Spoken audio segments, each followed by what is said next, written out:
The verdict at the Nicola Bulley inquest as her family hit back at wildly inaccurate speculation.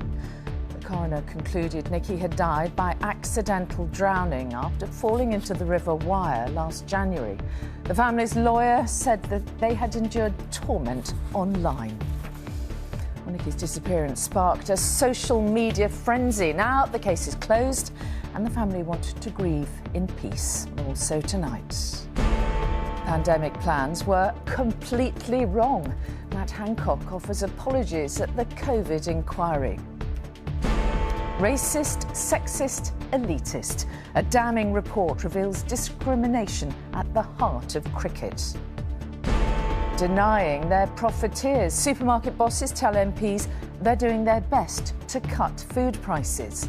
And thank you for being a friend. I want to thank you. Thank you for being a supergroup for good. Tony Christie teams up with Sting and a chorus of carers to face the issue of dementia.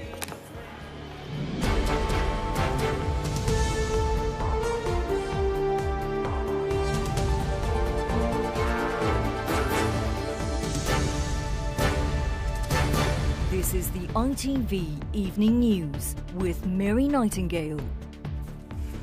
Good evening. The family of Nicola Bulley hit out today at what they call the wildly inaccurate speculation on social media about the mother of two's death. It came after a coroner ruled that Nicola, or Nikki as her family would like her to be called, died accidentally from drowning.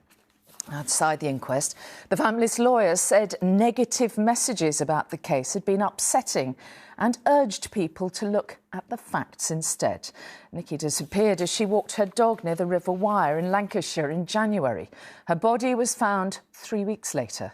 From Preston Coroner's Court, here's our North of England correspondent, Rachel Townsend. To her family, she was an amazing mum, devoted to her children.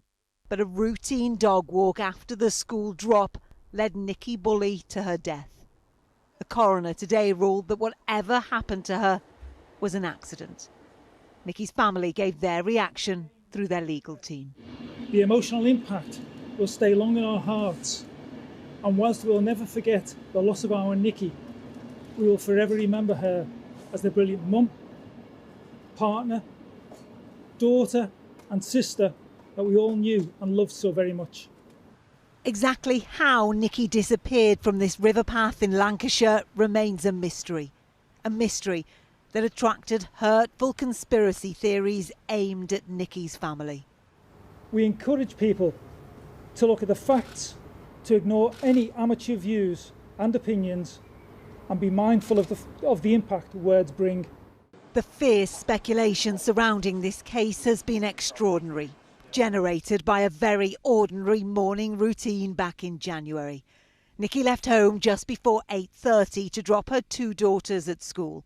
She then took a dog for a walk along the River Wire. Just after 9 a.m, Nikki logged onto a work call near a bench by the river. A few minutes later, Nikki was seen for the last time.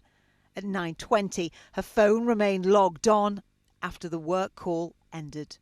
Her family described an unprecedented hell as search team after search team found nothing.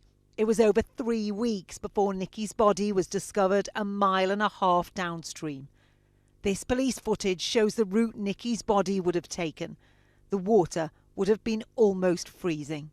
Physiology experts said the temperature would have caused cold water shock. If Nikki's heart hadn't stopped, she would have experienced an overwhelming urge to gasp. If that gasp had happened underwater, which is likely, she will have lost consciousness in seconds. Nikki had struggled with menopause symptoms, but the coroner ruled out any possibility of suicide. He asked Nikki's sister about any thoughts of self-harm, saying if she was going to do this, do you think she would leave her dog in a field and go? Absolutely not, she replied. There is no way Nikki would leave Willow in a field unattended by choice. Nikki's father wept as he recalled seeing his daughter the night before she died. She was really happy, he said. We gave her a kiss and a hug. And watching Nicky's loved ones in court was a reminder at the heart of this story is a family deep in grief. And the online speculation has no doubt made things a lot harder for them. I think the rumours here were fuelled with the element of secrecy at the beginning of this case and also the length of time it took to discover Nicky's body. Now, the College of Policing are reviewing Lancashire Police's handling of this case.